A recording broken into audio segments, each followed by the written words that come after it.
This is the Doctor, President-elect of the High Council of Time Lords. I am definitely a madman with a box. Anyone for jelly, baby? I'm the Doctor.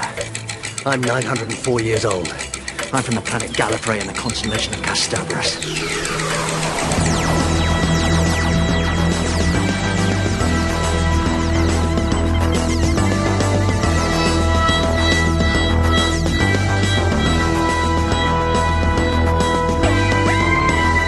Hey, you fans, and welcome to the Big Blue Box Podcast. My name's Gary.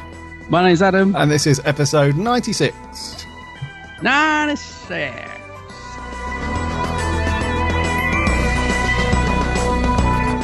More American stuff this week. Yeah, I know, yeah. 96. 96. Travelling on space and time gone to minimum. Adam and I were really throwing some shapes around to this week's intro. Oh, we normally do, yeah, but we're very enthusiastic this morning with the old intro dancing. We're doing the old hand waving side to side. We're doing, what was it, big box? Cardboard box. Oh, yeah, little box, boxing us, whatever. Yeah, I was doing a bit of break dancing, but you couldn't see it because I was below the screen. Yeah, it's all going on this morning. I was slightly distracted, actually, because I was doing the dancing and there's this big triangle with an exclamation mark popped up on my screen. I don't know what it's trying to tell me, but it's got my name next to it. I was like, what? My computer's just come alive this morning. I think Wotan's taken over it. Who's let Cybermats into the TARDIS? It's still there and it's bugging me. I don't know why it just says Adam and then a great big warning sign. What does it mean? Anyway, I'll try and ignore it for the rest of the podcast. Well, you know, Cybermats. Doctor Who. Or it's Wotan. Computer's alive. Oh, that was the computer from the Tom Baker story. No. It's that Wotan. What do you call it? War Machines. Oh, War Machines. Yeah, from yeah. Second. Oh, of course. Yeah. Yeah. Sorry. That was a really good impression, by the way. Oh, thanks. Yeah, I've been working on it. Yes, it's EU referendum day for anyone interested. Hooray! So that's already taken over all of my Twitter and social stuff today. And I know. I think pretty soon I may have to invoke the Twitter mute functions and whatnot. Because I'm getting bored of it already. I mean, I've been bored now for quite a few weeks of the whole thing, but I think today's just as expected. Just really fed up now. Yeah, I know what you mean. It's like you go on Twitter and it's all that. You go on television and it's football. It's like, oh, can't escape it. I'm not bothered either way now. There is one thing that's driving me nuts. What's that? And that is the Leave campaigners. If you want to vote Leave, and that's totally cool if that's your the direction you want the country to go in, and that's your thing. Fair play, it's all good. However, if we do end up leaving Europe, and I hear any vote leavers complain at all, saying, "Oh, I don't have as much money in my pocket as I used to." If I hear anyone say that, I'm probably going to punch them extremely hard in the face. Oh, right. It really is doing my head in. That's like, of all the things, you know, that the EU referendum, you know, has on the table, it's still that one thing, that those two things just are always there by the vote leavers, which is we throw so much money at Europe, we don't have as much money left for ourselves. And the whole, you know, immigration thing, whatever. Yeah. So if we do end up leaving and all the vote leavers then start complaining how skint they are, it's going to be trouble. Yeah, it's going to kick off. It really is doing my head in now. So I'm just bored of it. So if you're out today, obviously if you're listening to this on Friday, the day it goes out, the 24th of June, and you were out yesterday and you were voting and stuff, all good. Whichever way you went, it's good to have voted. I think that's the worst thing, when a lot of people sit around and complain and whinge and talk about it but don't vote. Yeah, that's probably me, because I always sort of sit there and think, because I'm so indecisive. I'm one of the most indecisive people just in general in life. So yeah, I haven't got a clue. I don't know what's going on. I'm so confused by it all, to be honest with you. I just don't know. It is confusing, isn't it? Isn't it? It is. It's mainly based on opinion and scaremongering and there's a lot of that. Be afraid. Be very afraid. So I did my postal vote early on in the week because I don't know how I did it, but I think a couple of years ago I must have registered to vote by post, so I don't get I think I can take it to the polling station still, but yeah, you know, I get it through the post like a month or two before. So Yes. EU referendum. We'll be muting it on Twitter imminently. Yes. Yeah. Other than that, how have you been, buddy? How's your last week been? It's been good, actually, because, as I said, there's been naff all on TV, and I've managed to cram in a bit of Doctor Who this week, which I'm quite pleased about, actually. Ooh. Because obviously I've watched our review ep, which was 6 episodes. Managed to get that done, which Very was good, good. sir. Very good. Very good indeed. I think I'll have a sandwich. Be a good man and put the kettle on, would What? you? And I also got round to listening to a bit of Big Finish this week, which was the second part of this Master trilogy, because they've already released the third part, but me being a bit slow with the listening, I've only just got around to listening to part 2, called Vampire of the Mind. And I've got it's 4 episodes and I've listened to 3 of them. I just didn't get time to listen to the last part, but really enjoyed that. Very, very good. It's old 60.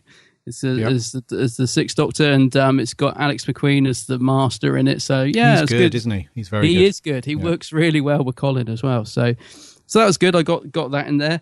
I've also, and I'm slightly worried about this now because of my job situation, but I also bought something out of the Rubber Toe replica sale this week. Here we go. Because I thought I was starting a new job, so I was feeling a bit plush. As it turns out, that may have gone a bit tits up, but anyway, I ordered something from Rubber Toe before I knew that, and it's the Neural Block from. Oh yes, I always want to say Hellbent. Is it? I always getting confused. It's Hellbent, isn't it? It is Hellbent, yeah.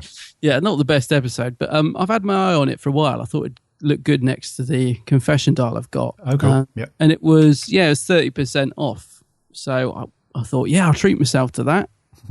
So I've ordered that. It still works out about the same price in terms of, because they had VAT and stuff on, don't they? Yeah, so yep. I think it's normally 55, and then by the time you get to checkout, there's nearly 15 quid on top of that. So that's kind of, every time I've gone to buy it before, I've got to checkout. I thought, 70 quid, and backed out. So this was now 38 quid plus about 14, I think. So it worked out about 52, which is still a lot of money, but a lot better than it would be normally. Okay. So yeah, I've treated myself to that. Presumably it's on its way, and looking forward to it. And apart from that, the only other thing I've done this week is I did buy a ticket to the Phantom event next week in Chiswick, because they've got a few good guests there. They've added a few more as well. I did laugh actually because they've added the guy who was the bus conductor robot in Greatest Show, and it just made me think, because we reviewed it recently, I was just thinking that was quite funny. I may just get a picture of the bus conductor sign just for the hell of it. But Bonnie Langford's there, who I've met before. She's actually really nice. Peter Purvis is there. Yeah. Now he's somebody that I've met, and he's always really good, really nice, but I've never managed to get his autograph. So I thought, yes, I'll get that. But the real selling point for me was the fact that they're giving away a free print of Remembrance of the Daleks, which looks lovely. Ticket. Yeah, it really looks good. And the ticket's £10 to get in, so I just thought, I'm just going to go. I think we were saying this before we kicked off, actually. Just even if, like, sometimes the guests aren't necessarily the best, it's just going and being a part of the, being geeking out for a day. I just really feel like a day out geeking out. And there are some good guests there that I want to meet. So there's who's the lady from Remembrance and Robots of Death? I always say her name wrong. No, not Pamela. Pamela Salem, no? It is that's the one, Pamela Salem. Yeah, I always say her name wrong. Yeah, she's there, and she's somebody I'd like to meet. So cool. I'm looking forward to that. I think it's next weekend. It is, isn't it? The 2nd of July, yeah. Well, that might be cool then. I might try and get along to that with you, mate, because that print does look really nice. And Gareth Roberts is there. I might take a couple of books along, get him to sign. Oh, yeah, that's right. Gareth's there. Yeah, he's always nice. He's always good fun as well. So I think that'll be a good little day out. So I'm looking forward to that. Yeah. Nice. So I've been quite pleased with my little week. I've managed to cram in a bit of Big Finish, managed to spend a bit of dosh on some props, managed to get a ticket to a convention. So I've had a good little week, really. Nice one, dude. All told. Yeah, what about you? I haven't really done too much Doctor Who stuff, I'll be honest with you. I have managed to watch a little bit. And read a little bit. I finished off the Target book, The Visitation. Oh, yeah. Which is a cracking read. Really, really good. Yeah, it's a good story, that is. Yeah. I think it's, is it Terence Dicks? Eric Sayward. Or Eric Sayward, sorry, yes. Really good read, that. And when I finished watching it, I was like, wow, that's like lifted straight out of the story from screen to book. As I was reading it, I was like thinking of these cool little scenes within the stories. So I stuck it on and gave it a watch, and it's a really, really good story, that one. Have they managed to capture the character of, the plague? I've forgotten his name. Have they managed to capture his character right in the book? Oh, yes, the actor guy. What's his name? Michael Robbins, isn't it? They pretty much have. Yeah, they the way that Eric's wrote that character is very much sort of on the fence, like quite brave at times. Drawing his pistols a lot, and then the Doctor sort of like no, and then him being very cowardly and quite funny, sort of in between. So I think so. Yeah, I think he has brought that character into the book. It's pretty good. Yeah. So watch that, read that. And not much else really. I do want to mention something that I just completely forgot on last week. I think it was last week's show when we were talking about books and so on. And you said, what was that bookshop that you went into? Oh yeah. Yes. It was a shop called Camilla's, and it was in Eastbourne. Oh, Eastbourne, yeah. Yes, right. And our good friend Lewis Palmer fired that over on Twitter. So thank you very much, Lewis, because I'm even after the show had finished, when things normally come back to me. Normally when we talk about stuff on the show and we're like, what's that called? Or what's he called? And then when we're done recording, I'm like, oh, it's that, or it's him. I still didn't remember. I was racking my brains. So if you're after like some of the original Target books, not the re-releases recently, but some of the original ones, and you're in that area, then that bookshop is the place to go.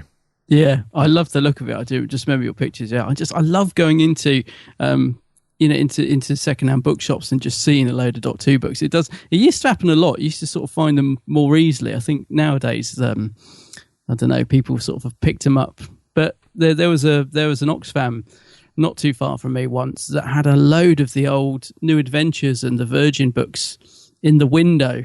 Oh, right. But they were shut, and it was like torture, because I walked past and I immediately recognised the spines of them with the sort of, with the writing. I was like, I know what they are, and I haven't got any, because I kind of dipped out around about the time when they were released. I didn't really pick any of those up.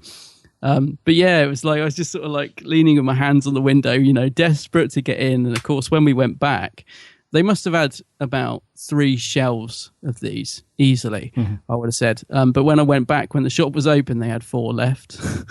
And I just bought them just because they were like the only 4 left. I was a bit gutted, but they had loads of them at the time. Yeah. Gutted. There you go. There we go. Other than that, mate, not really done a great deal. We still haven't purchased our tickets for London Film and Comic-Con. No, I must admit. I mean, I was in a spending mood, as you can tell, on Tuesday, because I bought the Nura block, I bought my Phantom ticket, and I was going to buy my London Film Comic Con. To be honest, the only reason I haven't is because I've had a bit of trouble with my new job. Yes, sure. So I kind of like. It's more the fact I'm now a little bit worried about financials, which I'm sure will all become good. But yeah, that's the only reason, to be honest, because I was like, absolutely, we've banged on about it for weeks. It's like, right, this week, I'm going to do it all. And I was so prepared to get it, but no, I've had to hold off. But I will be. I'm still going to get it. So yeah, because I think on last week's show we annoyed and bored everybody with waffling on about it, and then we said, well, let's just man up and buy the tickets, and then. I spoke to you on Twitter the other night. I was like, you got this ticket yet? And you're like, no, I'm going to get it tomorrow. I was like, all right, I'll hold off then. And then on that day, it was like, you got it yet? And you're like, well, I don't know, because now they've thrown in this £15 midday entry ticket. I'm like, oh, crikey. Yeah, that really threw me, because you know what I was saying about being indecisive? Well, just when I decided to absolutely do it, they then threw in this, they've released some afternoon tickets for £15, so it's like £5 cheaper. So, but you can only go in after 12 o'clock. And I was thinking, brilliant, that's good. But then I went to buy it and I was thinking, but they haven't released the schedule for the day yet. So what if one of my photo shoots I want, because there's 3 or 4 I want to get, what if they're in the morning? Because they've made it quite clear. Doesn't matter if you've got, you need to buy the appropriate tickets. So I was like, oh no. So I was in complete flux then. I was like, I don't know what to do. I can't make a decision, Yeah. So yeah, that also didn't help, unfortunately. Yeah. But the thing is, I'm so bad at getting up in the mornings. I probably wouldn't even be able to get there before 12. It's just that if, like, Michelle Gomez, I'd like to get a photo of her ideally. if she's in the morning, Mm-hmm. I'm either going to have to get up and pay like the full whack train fare, like peak hour train, which is expensive, or stay in a hotel. It's the only sort of way to get there if she's like in the morning, if you see what I mean. So that's another quandary. Another quandary. I think train tickets, aren't they off peak at weekends? Oh, are they? Oh, they probably are actually. Yeah. Wouldn't worry about the train ticket, but yeah, it is a quandary, the whole midday thing, because with the best will in the world, you'd buy the ticket that gets you in from, what is it on a Sunday? 9. I think so, yeah. 9 to till 6. Probably getting up around 9. I'm Sunday. terrible at getting up in the morning. Really bad, yeah. Well, I say that. I'd like to be able to lay in until about 9, but I certainly wouldn't be up early enough to get into London and get to the event for 9. No. So I'd probably get in there around, I don't know, 10:30ish, 11ish. That's what I'm thinking. Roughly. Yeah. So I might as well get the midday ticket and just relax in the morning. I just got this feeling she'll be like 11 o'clock or something. It would just be like, or half 11 or 10 to 12. It'd just be like, oh, God. I don't know. I'm not sure. For the sake of a fiver, I might just get, just so I don't have to worry about it, I might just get the other ticket. Whereas you can get the 15, can't you? Because you're not too bothered about the photo shoots, are you? Not really, no. No. Yeah, so what would be a cool idea is, regardless of what ticket we get, why don't we just meet up and then go and have some massive breakfast somewhere? Oh, yeah. Go and find a big greasy spoon somewhere and just have a full English. That sounds like a good idea. Oh, that does sound good. Yeah. Yes. Rightio. We haven't really got much news to talk about, have we, this week? We haven't got any news. No, well, not really. Not much. Literally, there's nothing. I mean, we did speak earlier. Like, well, should we talk about... So we told you guys last week that they're going to start filming this week, which is great news. So that's the Doctor Who main show and Class, I believe. Mm-hmm. So that's all going on, but we've not had any official set pics, and we haven't had any leaks or anything like that. So it's been quite boring on the media front. All we know is that the cameras are rolling, potentially as we speak now. Yeah, I was going to say, good. yeah, I guess it's all studio they're doing at the minute. There's been a couple of pictures of like the Coal Hill School sign, I think they've put out. Yeah, but that's not anything. On Cardiff Bay, but we haven't seen any sort of cast or anything, have we? No, That's what I mean. Yeah, we haven't seen the Doctor out and about or Pearl or, so nothing significant in terms of, because we've seen 1,000 pictures of Coal Hill School before. I was really hoping you'd get to meet Pearl, actually, because obviously she will have finished in that play now, and it was quite easy to meet her when she was in it. And when we were talking about going up to London together, and obviously they fell through for different reasons every time we tried to get together. That was one thing I was going to try and do was to get you to meet Pearl, because I think it's going to be quite difficult now. Do you know what I mean? Now she's sort of started filming and everything like that. Might not be so easy to get a autograph, but yeah, when she was doing that play, she was very, very nice, and it was easy just to get her to sign something quickly. So yeah, she seems quite cool. Yeah, I am. I'm looking person, forward to I'm looking forward to seeing a few. See, I know some people completely stay away from spoiler pics and stuff. I love them. I can't lie. I love it when we start getting pictures of them filming. So bring it on. But I know not everybody does, which is fair enough. Bring it on. Bring it on. Yeah. So now the news, really, nothing's happened. I mean, it always goes a bit of a blackout when the series first starts shooting. This very first week or two, there really isn't any. We do get the odd picture. I think when they started filming Series 9 in the first week or two, we got some pics of like some of the monsters that they were going to be using in that series and so on. So I'm probably in the next few days we'll get something, but nothing as yet. No, I mean, one thing over the next couple of months we'll start to get like cast announcements and things like that. We've already got like a few ones like the Matt Lucas and all that, but we'll start to get more sort of tidbits coming through over the next couple of months, won't we? Which will be strange because I guess like, that'll be weird. We'll get all this information about a series that we're not going to get to see till next year. So it'll all be a bit old hat, but no, it won't. It'll be cool. But yeah, we'll start to get a bit more, won't we, over the next couple of months? Yep. Old Nardole is back. Yep. I was going to, well, that was really weird. I was going to try and do a Matt Lucas impression then, but the only one I know is, what's the guy in the wheelchair? What's his name? Lou. Is it Lou?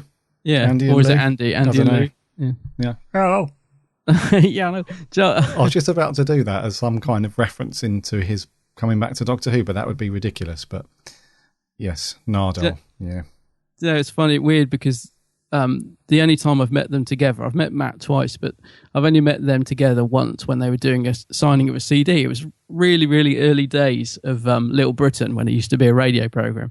And I went to this signing, I think it's at Virgin Megastore, and they were both there in character. So Matt Lucas was sat in his wheelchair with his wig on, and David Walliams was in his sort of boiler suit, that thing that he used to wear. And they were both, even when they were signing, they were both totally in character. It was all a bit strange. I used to have a picture, but it was so long ago. It was on an old camera, and it was such bad quality.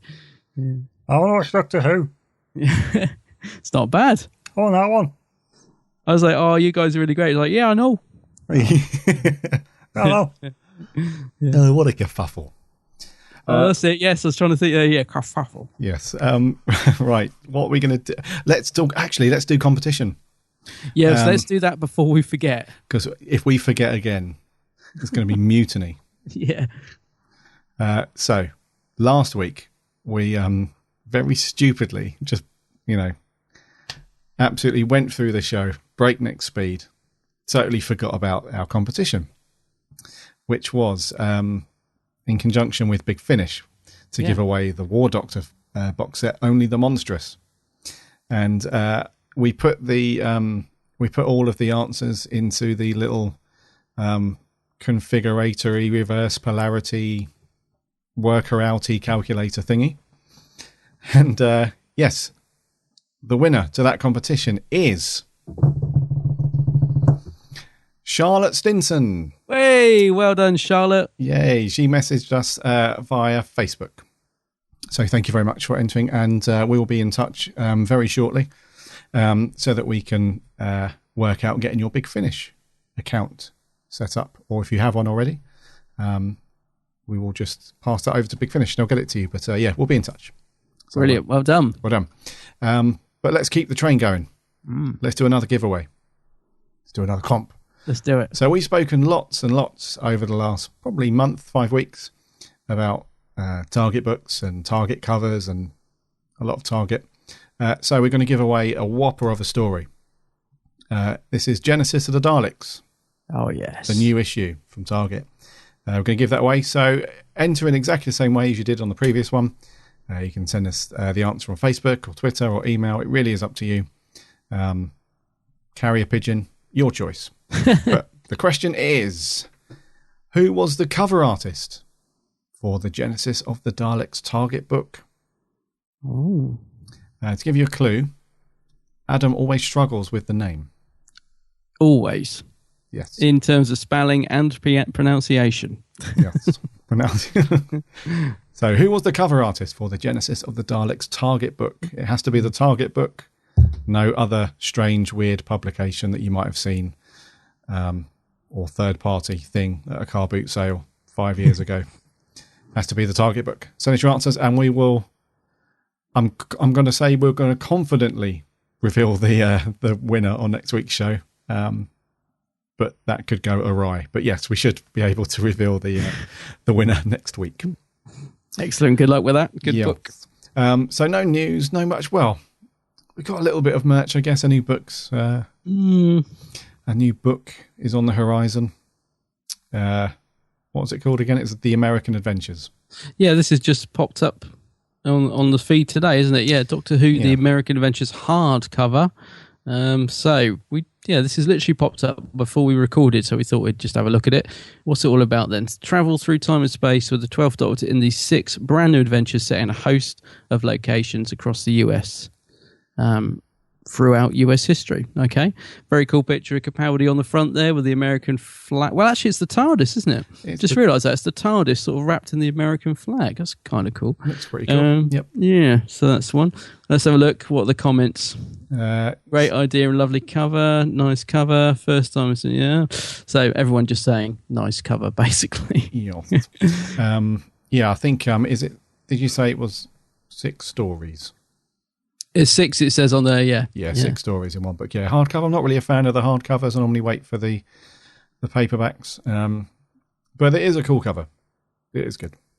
I'm just looking. I guess I know you're not so much into the Titans, but there's a couple of SDCC exclusive Titans coming out.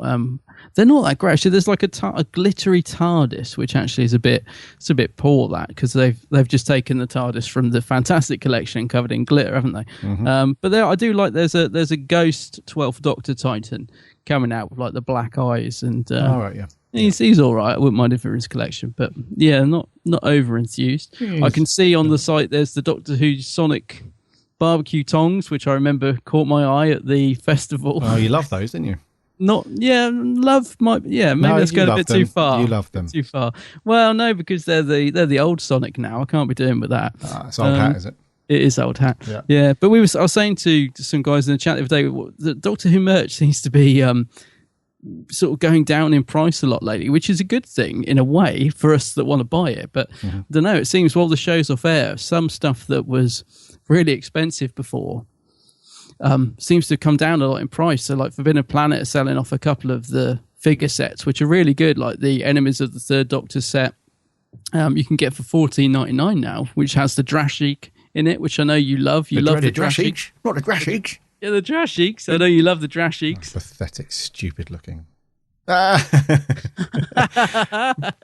the benefit of listeners, Adam has got a Drashig hand puppet, which he's showing me, which looks just as ridiculous and stupid as they did in the story.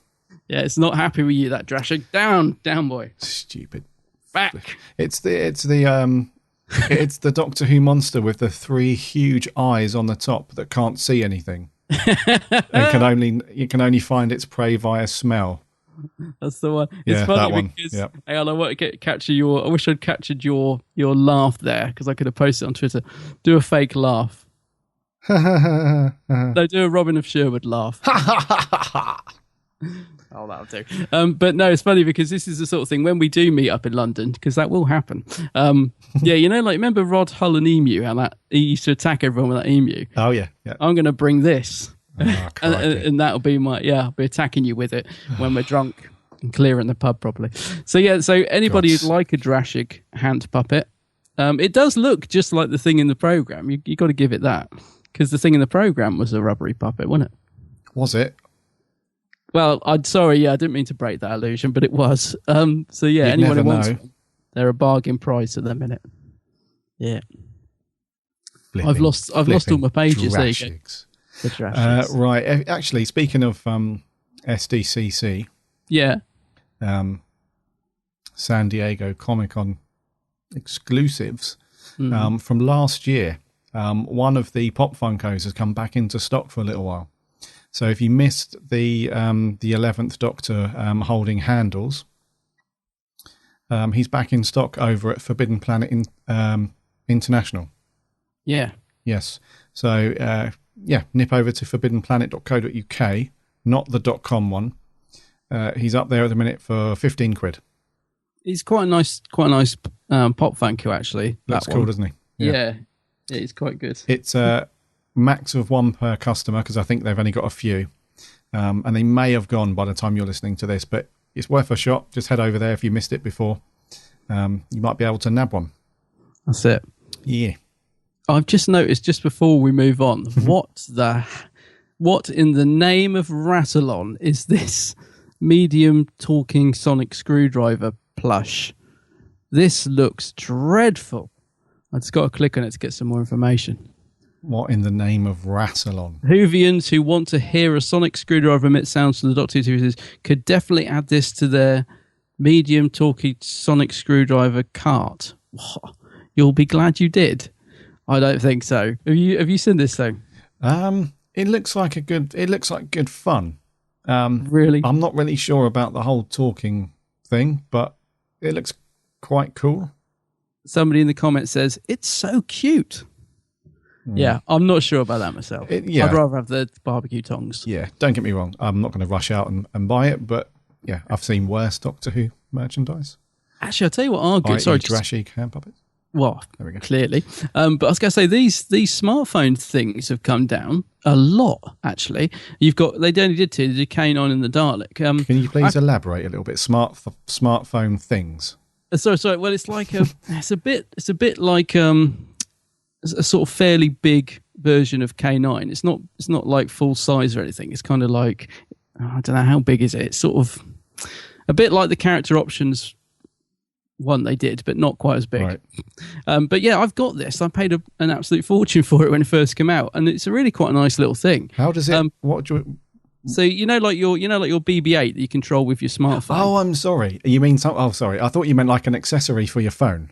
Oh no, sorry, no. This is an actual thing. It's an actual K9 toy. Oh, I know what you mean. Yeah, sorry. Yeah, it's of reasonable size. Yeah, sorry. That you control with your phone. And you control it with your phone, yeah. And these are quite expensive when they first came out, and now they're going for about £14.99. I think I paid about £60 for this.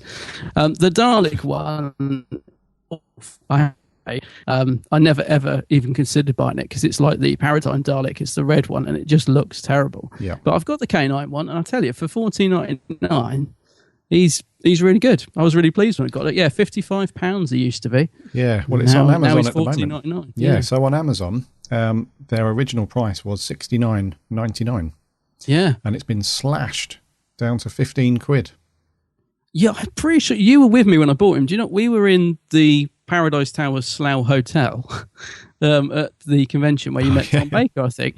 And do you not remember? I kept going back to the table and looking at this K9 in a box. Mm-hmm. That's him. That's that one. That's the one. Wow. It's that one.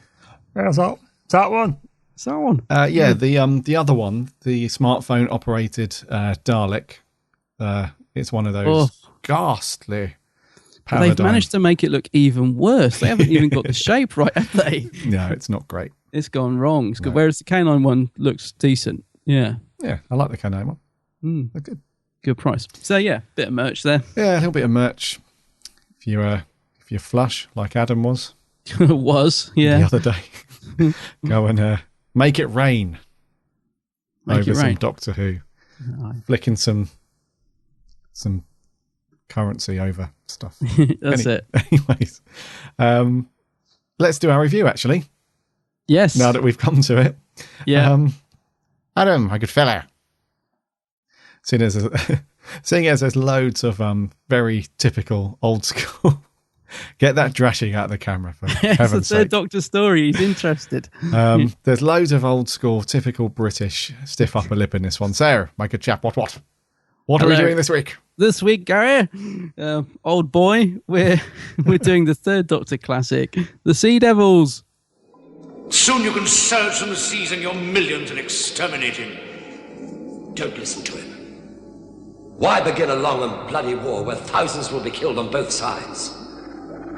We shall destroy man and reclaim the planet. Is there nothing I can say to make you reconsider? Nothing. I'm sorry. Is the machine ready? It is. Then activate it. Allow me, Doctor. We don't want any accidents this time. The power may take some time to build up, you know. I suggest you now dispose of this man. Take them both to the cages. What's the meaning of this? I'm your enemy. For my slave, take them. I helped you. Oh dear. Oh dear me. The master, he never learns, does he? No, he doesn't, does he? Never learns. So, The Sea Devils. Back in 1972. Wow. This came out and it was a six-parter. Yeah. I don't think we've done a six-parter in ages. Not for a while, have we? No, a lot of Pertwees are six, aren't they? They are. If you're going to do a Pertwee, quite a lot of them are six parts. Yeah. So this comes off the back of The Curse of Peladon. So, I need to stop saying so. So, The Sea Devils. Yes. Written by Malcolm Hulke. Mac, as Terence it's called. Oh, Mac. Directed by Michael Bryant. Overseen by the very, very awesome Terence Dicks. Yeah. Yeah. Right. Plot is thus. The Doctor and Joe. How does it start? Well, they they take a trip off to see the Master in prison, don't they? Oh, of course, yeah. So if you're not familiar with this kind of era of Doctor Who, the Doctor is trapped on Earth at this point, isn't he? And he's working. He's on the unit payroll. That's it. So him and Joe go off and see the Master, who is imprisoned at this sort of military naval high security prison. Yeah, it kind of picks up a little bit from the Demons, doesn't it? Because they finally captured him in the Demons. He always seemed to escape, but I think that was the last time we saw him. So they bung him in prison, and a few stories later, the Doctor and Joe go back to see him. You are correct. Yeah, they managed to get him, didn't they, at the end of that? Yeah. So he's in prison. He's incarcerated. They go and see him, and it's all a bit of a ruse from the off. We can tell quite clearly. The Master is seems to be rehabilitated. He's aware of his previous sins and so on, and he's trying. The Doctor's having none of it, obviously. You know, Joe's a little bit more. Do you think he's changed? And you can tell by the Doctor's face having none of it.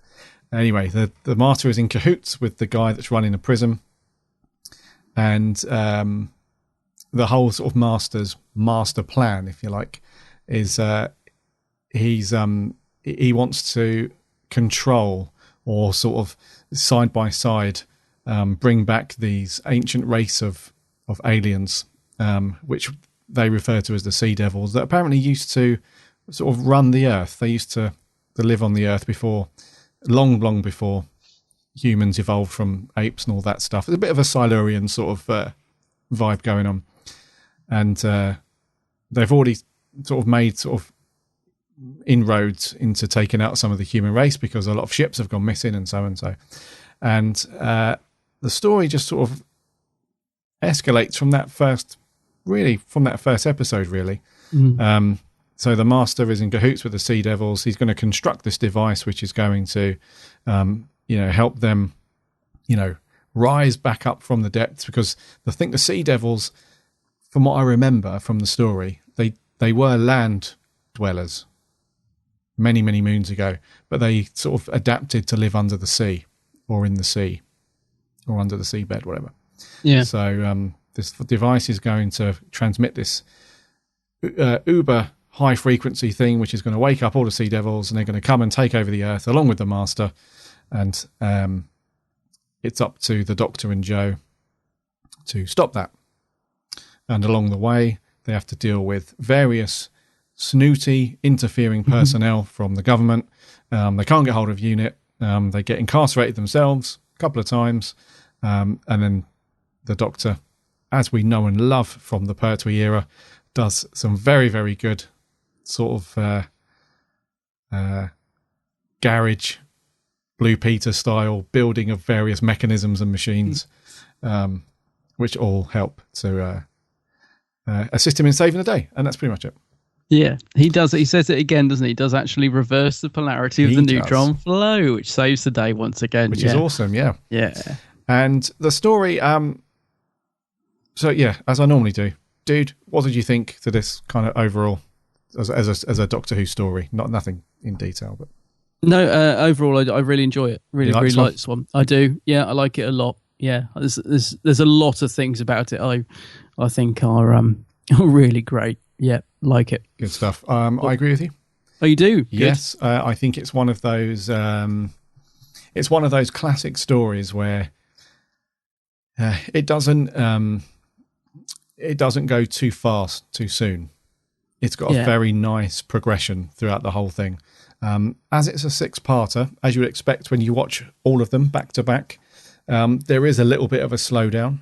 Yeah. After sort of episode 2 and most of 3, we do have a bit of a slowdown there. It starts off very strong, really good story, but it does slow down a wee bit. But having said that, if we were the age we are now back in the 70s, and we were watching this as it was broadcast each week, I think it would have been a different story. It's only because we watched them back to back. It's 3 hours? Yeah, I see what you mean if you'd watched it. Yeah. I watched 2, 2 and 2 actually, which is quite unusual because I normally do watch them pretty much all in one go, Yeah. or sort of 2 goes at the most. But with this one, because I had a bit more time this week, I watched 2 episodes a day, which really worked well. Actually, it really, kept my enthusiasm for it going, because it is fairly well paced, I think, but there is a bit of padding in there. I think it's fair to say, because it's 6 episodes. But the cliffhangers are really good, because when I got to the end of episode 2, is that the one where he throws the knife? Yes. I can't remember. Yep. Yeah. Yep. I really wanted to watch the next one, but I was thinking, no, I need to get on now and watch. I have to watch the rest tomorrow. But I think all the cliffhangers in this are fairly decent, actually. They did always leave me wanting to go on to the next episode. Let's put it that way. Yeah. Yeah. No, that's cool. There were some cracking cliffhangers back in Classic Who, and this is no exception, really. Some of them are really quite intense. Yeah. The first, with the exception of the first one, the first cliffhanger was all right. It was just the Sea Devil's face, really, wasn't it? Oh, because the zoom in. Yeah, Yeah. I suppose. But if you think about it, back then, that would have been like the big reveal, I suppose. Yeah. Whereas now we know it's Sea Devil. Yeah, and that was another good thing as well about the story, was the reveal of the monster. We don't really see much until sort of towards the end of the first episode, do we? So it was at least 15 minutes gone by. We saw like one of them sort of pacing around quite slowly in this, what was it? It was like a lighthouse, or it was a fort? The naval ship. It was the big fort, wasn't it? Oh, it's the oil rig or whatever it is, isn't it? Yeah. But then, like you say, the cliffhanger at the end of episode 1, where it zooms in on the Sea Devil's face, and I quite like that. I like it when we sort of hold off for a little while. We sort of let the story build up, a bit of suspense, and then we see the amazing classic Doctor Who costume and makeup in all its glory. Yeah. Yeah. So like I said, it's a bit paddy. Like, it slows down a wee bit. Overall, though, superbly written. It doesn't rely on a huge cast, although the cast list is big. It is, isn't it? Yeah, I was just looking at that. Yeah. Although it's big, it really revolves around the Doctor and the Master with Joe, and then you've got the guy who's running the prison where the Master is, Trenchard. Trenchard, yeah. Yeah, and then you've got the naval officer with his blonde secretary. Oh yes, they're quite good actually. Yeah, I think it's Clark, Officer Clark. Hart, is it, or something? Oh, it could be Clark. Yeah, his name's Captain Hart, isn't it? Also Captain Hart. Yeah. Yeah. And then on top of that, you've got just a bunch of other characters that sort of come into it. There's a very a very British guy that sort of comes in about episode 4 or 5, doesn't it? It's really strange. They suddenly introduce this new character towards the end. You know the guy I'm on about? He's the one who's very chauvinistic, and he's like, put the kettle on, dear, let's have a sandwich. And he's very blasé that the fact loads of people are losing their lives. He's like, well, this is war, my dear, and all that. I mean, he sort of comes out of nowhere, that guy. Yes, that was the guy from the government. He was the government minister. Is it Walker? Who had been sent, yes, Robert Walker. Yes, he had been sent to basically clean up the whole mess. Yes. And his way of doing that was to essentially start a war, which is what the Doctor was trying very hard not to do. I do kind of like, even though he's a last minute sort of add-in, I do like the bit where he's really panicking at the end, where they're going, trying to escape through the chute, and he's like, he's really like, he's just a complete coward, isn't he? Yeah. And then he runs out, but he gets stopped by a Sea Devil and runs back in the room and shuts himself in. Apparently that's only a continuity thing, that, it's because they realised that they hadn't actually filmed him escaping with the others. Right. So, like they all, the 3 of them sort of run out the door and escape. And then they realised that when they cut to the outside broadcast, they'd actually only got 2 people running out, hadn't got him in it. So that's why that Sea Devil stops him on the way out, and he goes and shuts himself back in the room. But I thought it made for quite a funny little scene. Oh, that's quite interesting, actually. Yeah, because it is weird. Because not weird, but it's funny, where he gives it all the talk. The moment he arrives, and then when it comes to the crunch, and he's face to face with one of them, it's brown trousers time. Yeah, and he's back in the room and closes the door. The room. Yeah. So the cast, although it's, and then we have the extra team on the submarine that have been sent down to investigate near the fort, and they get captured by one of the Sea Devils as well. So we have that little mini story going on with those guys. Was it not driving you mad trying to work out who one of the actors was? Yes, and I'm hoping I've got this right. Yeah. Is it the guy that ended up in the caves of Androzani? I might have got that completely wrong. No. There's a guy, the guy with the beard and sort of like the hair flowing down. I was thinking, I know, who is that guy? I know him. No, it's because he's in the extras and he looks so different now. It's Donald Sumter. Oh, is it? Went on to be in Hellbent. Yeah, I'm just checking. Maybe he wasn't in Caves as well, was he? No, he might have been. But yeah, it's so funny because when you see him as he looks now, you obviously they're the same person, so you're like, oh yes, but he looks so young and he's got like a full head of hair and a beard, and he looks so different in this. But you can totally sort of pick out his features. So it's really like, but it took me ages. Well, it took me until I watched the making of to realise who it was. I was like, oh yes, it's Donald Sumter. Right. Yeah. Okay. I for some reason it was really buggy because that must be it. Because I thought that because this was quite a few years before Caves, and I thought that he was in Caves of Androzani you've got the mercenary guys. Yeah. And he's like, there's that guy with the beard who's sort of running that little gang of mercenaries. I thought it was him, but it's probably not, is it? No, it's not. But I can see why you thought that. No, it's not him. They look very alike. Yeah. I just must say this while I remember as well. Talking of recognising people, did you recognise anybody else in this that perhaps might have gone on to star in one of your favourite film franchise? Although actually he didn't because he ended up on the cutting room floor. But did you recognise anyone else in this? No. Okay. No. Well, one of the guys that's on the what's it called? That's getting killed off on the marine base. Not marine base. The fort? On the fort. Yeah. It's, the original Jabba the Hutt in the scene that was cut. And then, because originally Jabba the Hutt was just a big portly man. Yep. Yeah. And then obviously, we know Jabba the Hutt went on to be a galactic slug type creature. Yeah. Well, the original actor that was Jabba the Hutt that's in that scene, that got cut from the original Star Wars is the guy in this that's on the oil rig that the sort of slightly portly guy, and he's got like a fawny coloured, the big orange jumper. Yeah, yes, him. That's right. the original Jabba the Hutt. Oh, I see. I didn't clock at all. Oh, as soon as I only know because it was in the production subtitles. So I was like, oh yes, and I thought, Gary, big Star Wars fan, will he notice? I did not clock at all. Oh, next time watch it, Jabba the Hutt. I can see it now. Yes, I can absolutely see. Right, so there's actually quite, well, like, I still stand by that. Although there is a very big cast list and a big supporting cast, we never really stay with them for too long, with the exception of Trenchard and Officer Lieutenant Clark, whoever he is. Yeah. And obviously the Doctor and the Master. But I think that's a good thing, because it gives us an opportunity to dip in and out of these different stories that are going on while we have that sort of underlying story that goes through it with... It's basically like tit for tat, isn't it? That we've seen many times between the Doctor and the Master. So we have that storyline running through the whole time, really, with the Doctor trying to,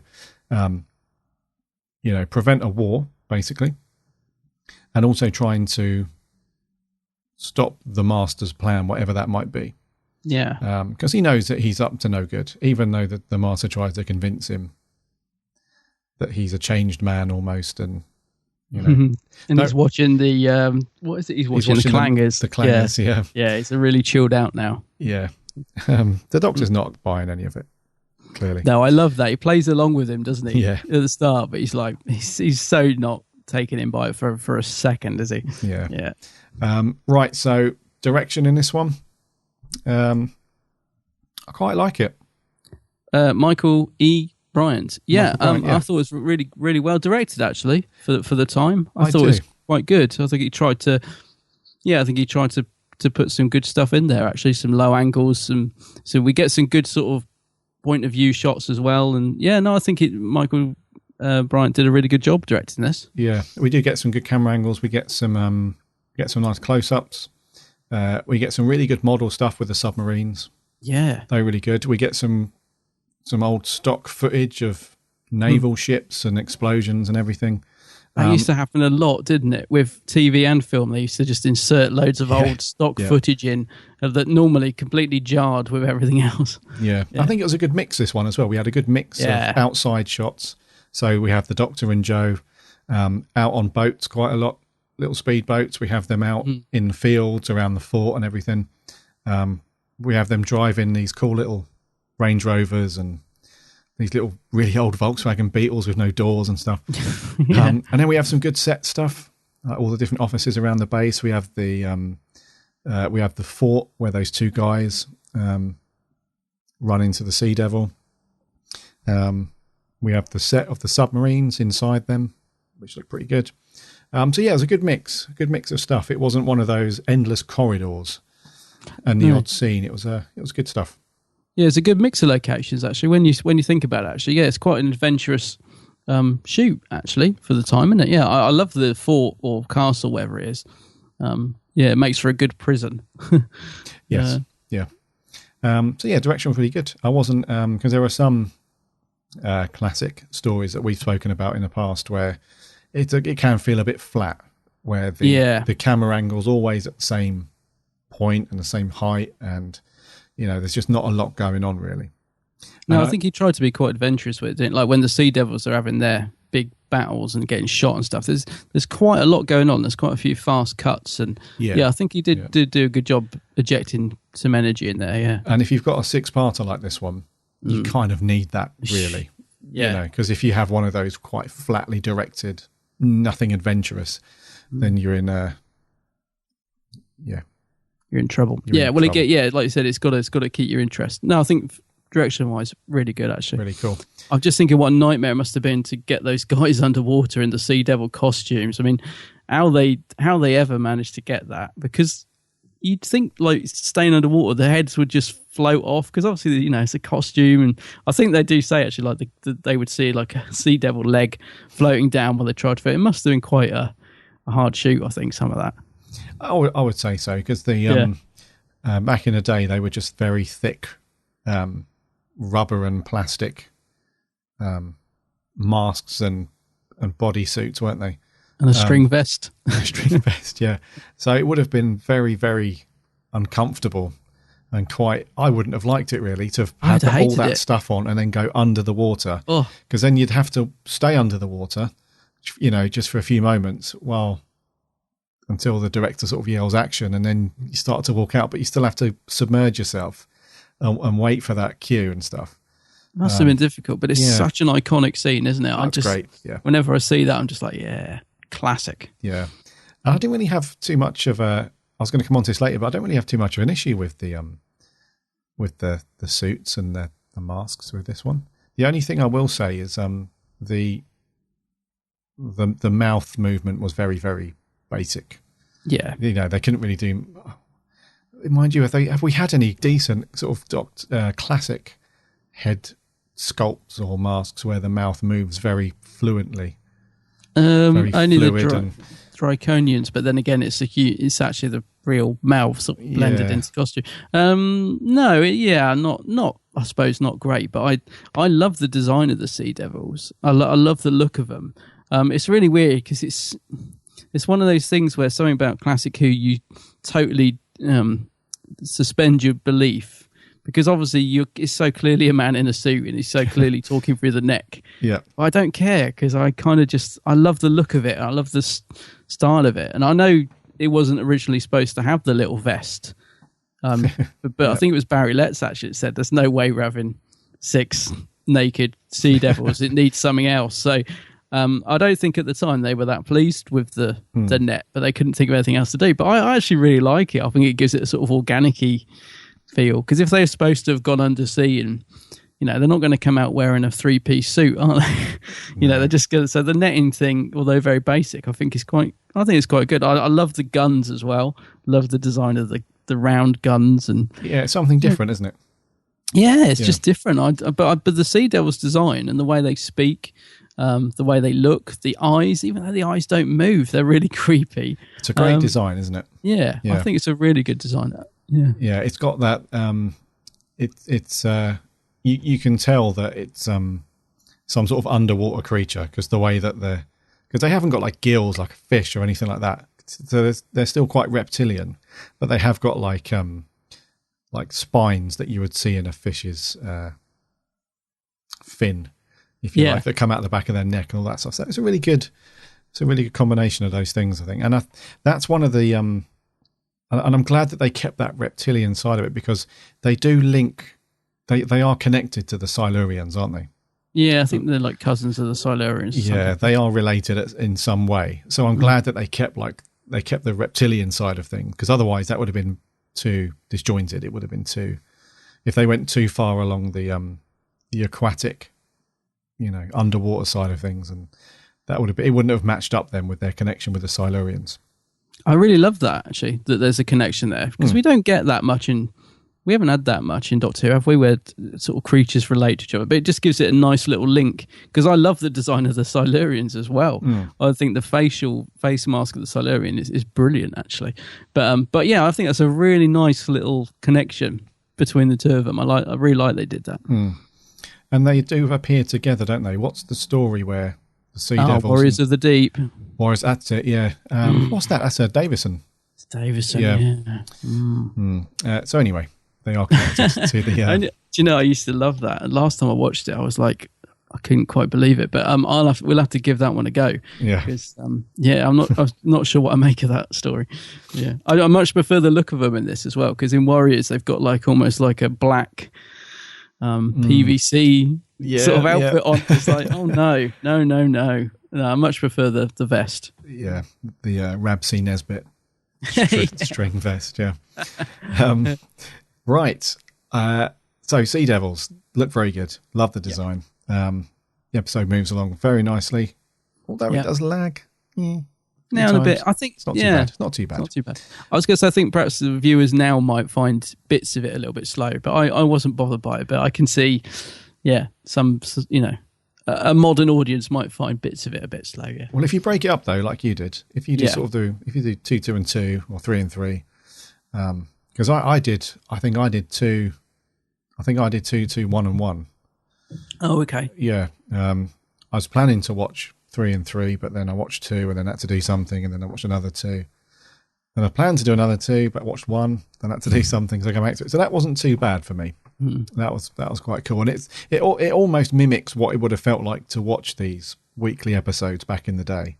Yeah, and that's something that if you've any listeners that have not sort of dived into Classic Who, or that really is something to keep in the back of your mind, that they weren't designed to be watched as one long story back to back.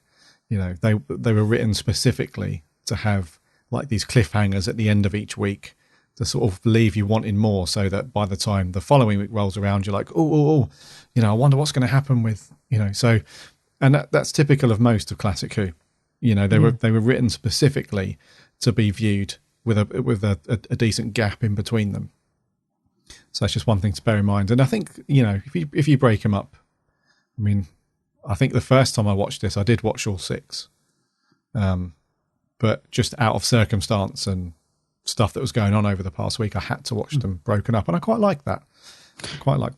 It's mad to think, isn't it, that at the time this would have taken 6 weeks to conclude. Yeah. But I tell you, I can sort of imagine being there. I would have loved this at the time. I could just imagine I would have been, counting down the days to the next episode, I think, But it's crazy to think that we can just watch the whole thing in like a couple of hours. But yeah, back then you'd have had to wait over a month to get the whole story. It's crazy. Yeah, that is crazy. And what did you think to like some of the plot mechanisms that were used in this? Because the overall plot was the Master wanting to use the Sea Devils as like an army, if you like, to take over the planet. Yeah. So we had that's like the main thing. But then we also had like almost like a moral issue or a political issue with things, because it was based around because a lot of the time with Classic Who, it's normally around not your typical sort of monster of the week thing. Doctor Who, I think it goes a bit deeper than that, because these monsters and the aliens and everything in Doctor Who normally have a larger connection with the Doctor personally, or Gallifrey or the Time Lords or whatever. It wasn't like a typical creature feature that you would see as a one-off thing and then that was it. But with Classic Who, the creature or the alien has normally got the story is normally revolved around their selfish reasons for doing something. So it might be an alien that's landed, or a creature that's there on Earth for some reason, and they want to wipe out the human race or take over the Earth for their own selfish reasons. And the Sea Devils, they do have that, because they're kind of miffed, aren't they? They're like, we used to, we used to inhabit the Earth, and now we want it back. Yeah. Which you can see from their point of view. But one of the things that they leverage as part of that is this very large subject about war and not wanting to start a war, and the Doctor trying to be really diplomatic. And so he's going to and from, and it's all, we have quite a few scenes where the Doctor's talking about, he's quite miffed when on the submarine, when they kill one of the Sea Devils. The Doctor's not really happy about that. He's like, you didn't have to do that. Yeah. And then when he's back on the naval base, he's like, let me try and negotiate with them. Let me try and reason with them. So, and then when that minister guy turns up, the Doctor's really miffed. He's like, what idiot, started an attack, I was this close to negotiating a peace and stuff like that. That's right, yeah. So I found it, although we had like the Sea Devils' motivation for wanting to, work with the Master so they could summon all the other Sea Devils and take over the world. I did find that there was like a real world scenario going on where the Doctor's playing like Mr. Peacekeeper almost. Yeah. And I almost focused on that more than the motives of the Sea Devils. I just found it really sort of just superb writing on, for the character in this particular story. Yeah. Where him and Jo are, not once were they ever spiteful or had bad intents towards the Sea Devils, even though people were getting killed and all the rest of it. They never showed any signs of revenge towards the Sea Devils or bad intent. And I really like that about this particular story. So did you get any of that from this when you watched it, or was it just your normal? No, I totally agree. Yeah, it gives it a totally extra dimension. No, I did get that. When I was watching it, I was trying to remember, because I think the storyline to the Silurians is fairly similar, but it's so long since I've watched the Silurians, I can't really remember it. But I liked the fact it tied in with that, because they were sort of saying, well, you tried this before, and it didn't work, and with our ancestors, with our cousins, whatever that, so I like the fact they tied it in with the Silurians, and I like the fact that really the bad guy in this is the Master, and he's always the bad guy. He's meant to be the villain. So like you said, the Sea Devils are not bad. They are doing bad things, but for something they sort of think is right. So the Doctor's sort of saying, hang on, you don't need to go to that level. There's another way, and they're sort of up for doing that, aren't they? Like, I love the bit where the Sea Devil stands behind him as sort of, he speaks the truth. There's that. So I love that. And then and then of course, as soon as they're about to give peace a chance, in typical fashion, we go and bomb them.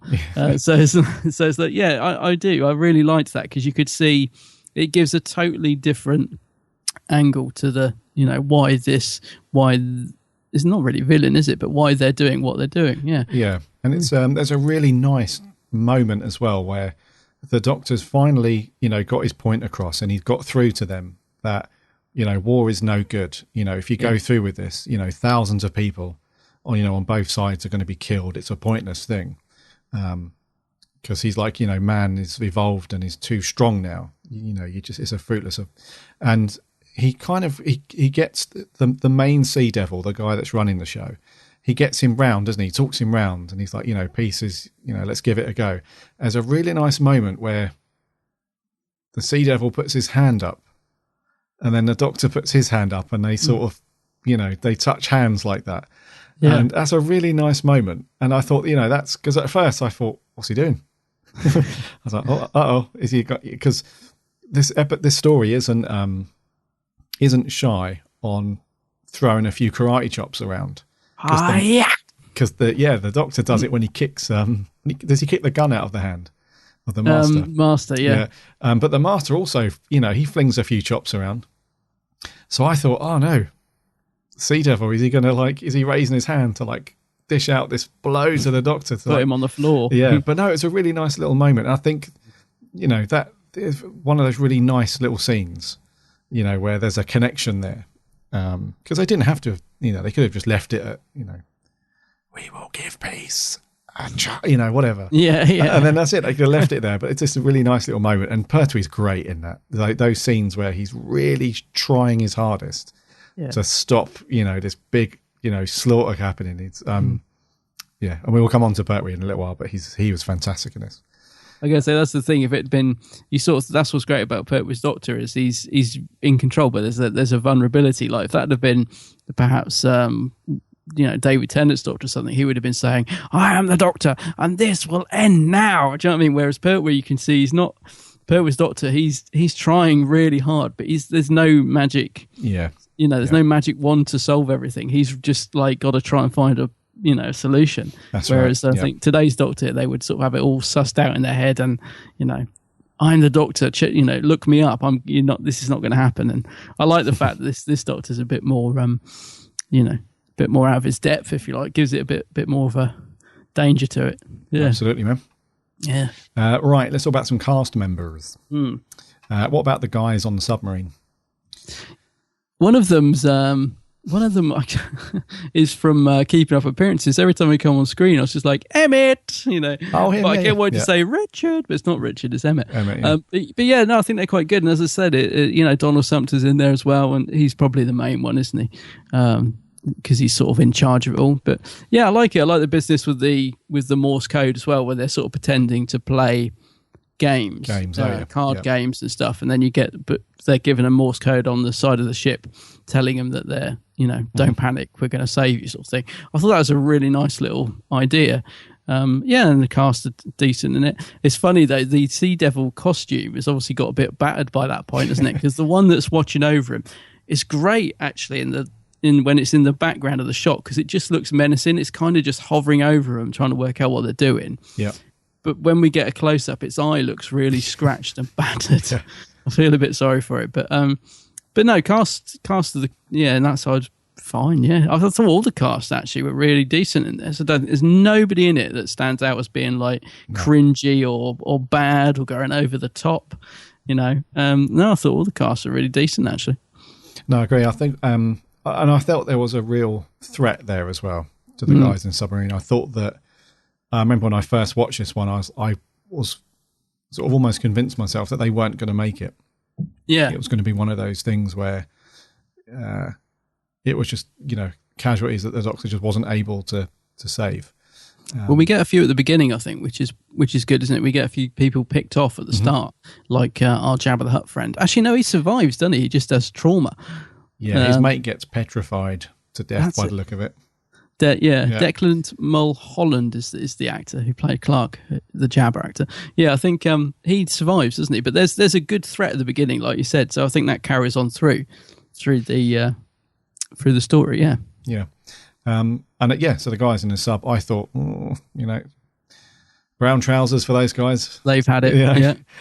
But they were quite good. I got no complaints about those guys. They were good. What about let's talk about the staff then at the naval base. So that would include Captain Hart, his attractive little blonde secretary, steady now, and the very, very British guy that turns up and demands breakfast and toast and everything. Yeah, I thought they were really well played. Yeah, characters, because it's another good example actually of how well the staff were written, because like the secretary woman. I've forgotten her name. I think she might be Third Officer Jane Blythe. But Jane Blythe. That's probably it, yeah. You know, they could quite have easily just have, you know, written her as a bit of a nobody, but she has a bit of a spine, doesn't she? She stands up to the guy that turns up, that demands breakfast and stuff, and she does a little bit of investigation as well. Like Captain Hart has pretty much written off the idea that the Doctor's in danger. He's like, oh, he must have just gone. She was like, no, he was meant to come back here first and all the rest of it. He's like, well, he just got a cab, didn't he? He's all right. And she's like, no, you know, so little moments like that have been written for her, which they didn't have to do. Because she wasn't really a big character in the story.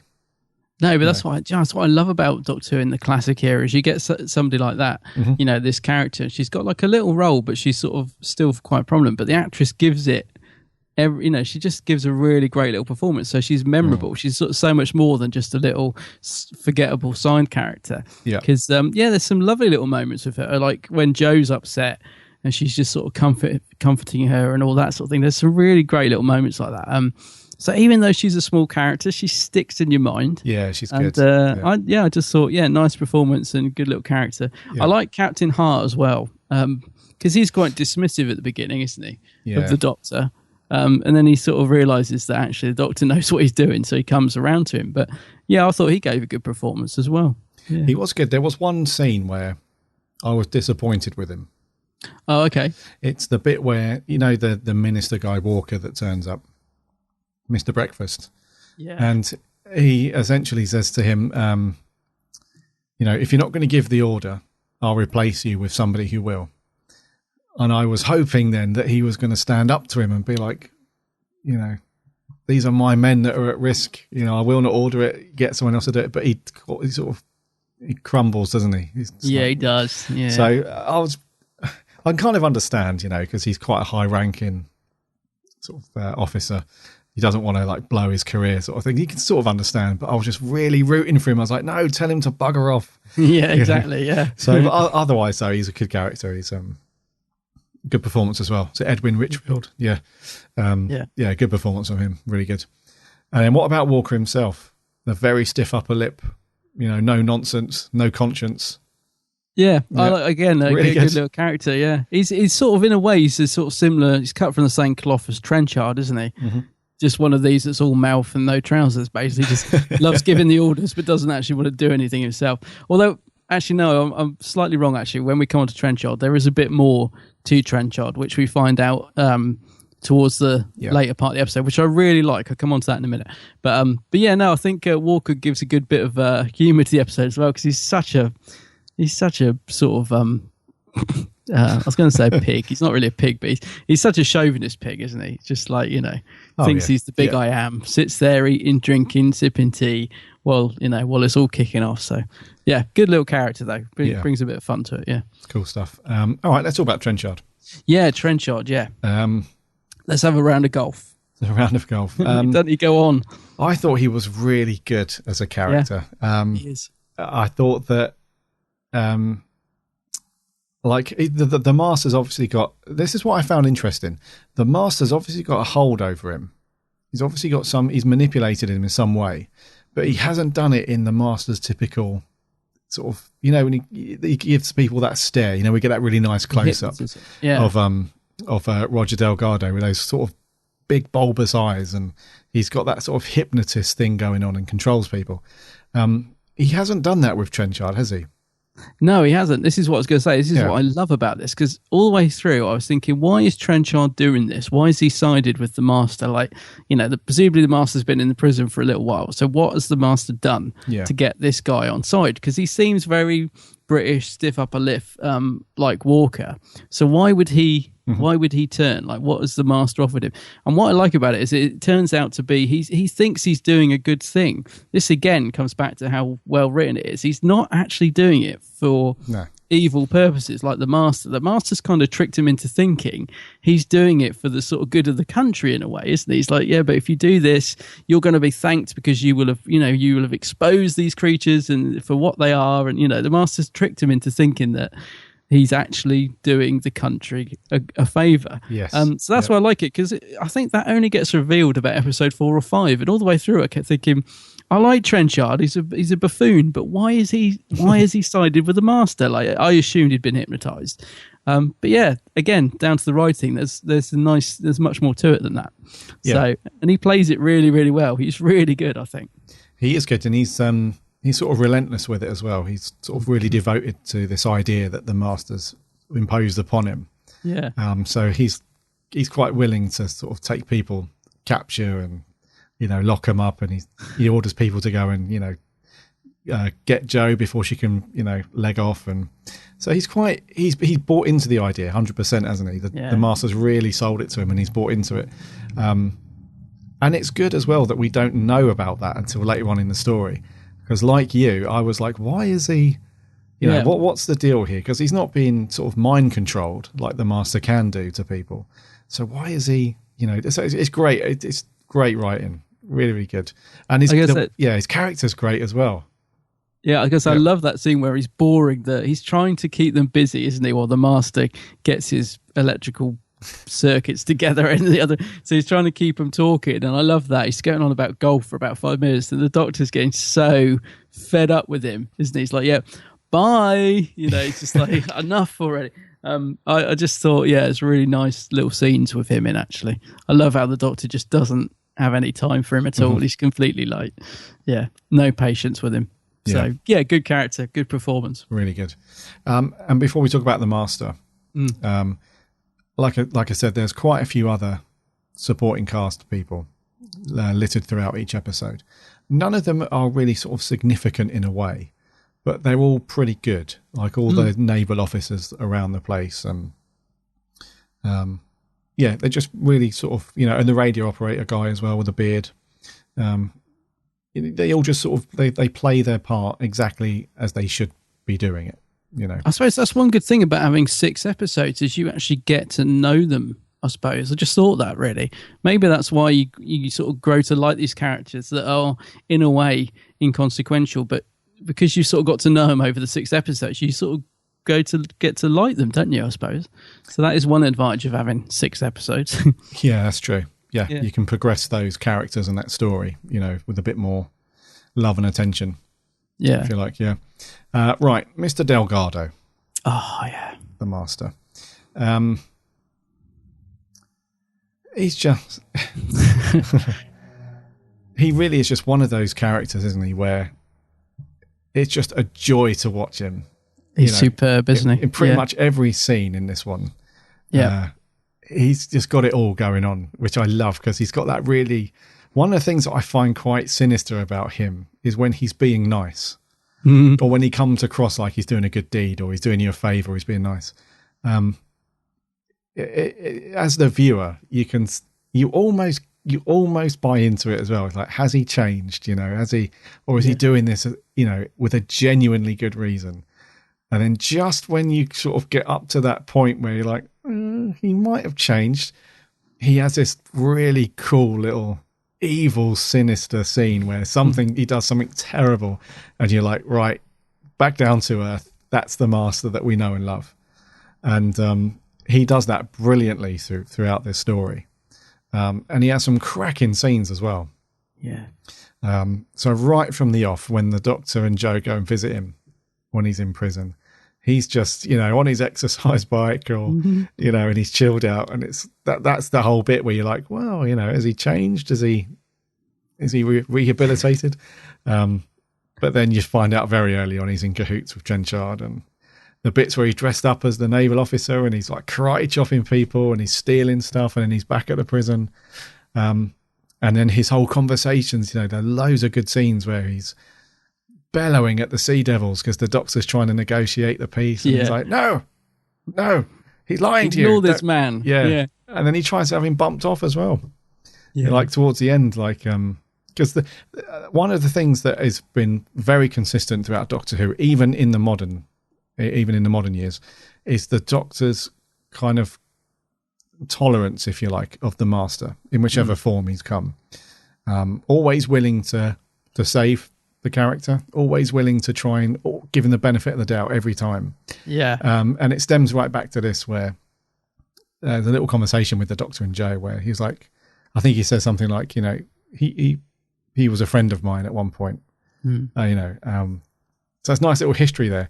But the Master, he don't have any of it. Like at the end, when he gives the Sea Devils that big contraption that he's made and stuff, and he turns to him, he's like, so you'll be disposing of this man, and he's like, what? He's like, he's like your best bud from like centuries ago, and he's just helped you, throughout the past 2 episodes. He's done nothing but help you, and you've got to bump him off. Yeah. So that's classic Master, and I love it. He's so good, Roger Delgado. The chemistry between him and John Pertwee is just it's a real one-off, really, because they really capture that. He's like a little naughty brother, isn't he? He's just, the Doctor will always try, like I said, he would always try and see the good in him, even though he knows he's like this little rascal. And the performance that Delgado gives is so top-notch. I mean, I love like you said, when he's sort of pretending to be good, we know the Doctor's not falling for it, but when the Doctor leaves the room, he just bursts out laughing, doesn't he? He's like, oh, you fool. He just really loves what he's doing, and I can't say enough good things about Roger Delgado, really. He's got a twinkle in his eye. He does the humor just perfectly pitched, the evil just brilliant. I don't think he could be any better there. I love him and John Pertwee together. When they're in a scene together, they spar off each other brilliantly. Yes. Especially when they're doing the sword fight. I thought that was just such a good scene. They are just, you can just see that they get on well together. But the fact that they keep that sort of edge between them, that you never know when the Master will flip from being friend to foe, is superb. Yeah, he's so good. It's good stuff. Yeah, the sword fight was excellent, wasn't it? So good. It's pretty good, actually. You can tell that they've been... Yeah, I mean, exactly for the time, you can tell that they've been practicing a little bit. Oh, yeah. I mean, the sort of scene itself, I mean, I know there's bits where it's sort of sped up and whatever, but I mean, I just, in terms of the scene itself, it's cool. Just so good to see them two having a fun, because they know they're doing it just as a sort of one-upmanship. It's like this, it's just, It's very cool. Right. Joe Grant, yeah. Katie Manning. I quite liked her in this one. Well, I really like the character of Joe. I really do. I love Joe Grant as a character, and I really like Katie Manning. She's really sweet, I think. That's the thing. I just love Joe.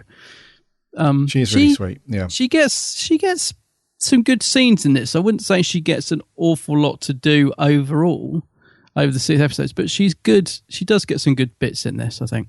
Some nice scenes when she's sort of always helping the Doctor get covering his back, and she's always got his back, like getting him out of prison and all that sort of thing. So they're a really good team.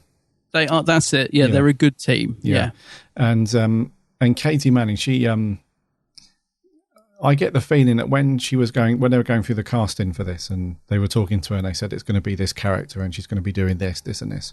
I get the feeling that she 100% knew exactly what this character needed to be. And then when she started in the role, you can just tell immediately that she gets it. She gets what that particular companion needs to be. So it doesn't need to be a very feisty, shouty companion. And on the flip side, then they weren't looking for a shrinking Violet who's just going to follow the Doctor around, screaming her head off, being scared the whole time. There's a really good middle ground with Jo, where she does get scared now and then. We have the odd scream, but she's got a mind of her own, and she's not afraid, to muck in, especially when the Doctor's captured as well. She does help him out a few times. So I think, like you, I really like the character of Jo. She's really good, and Katie Manning's just brilliant, as Jo.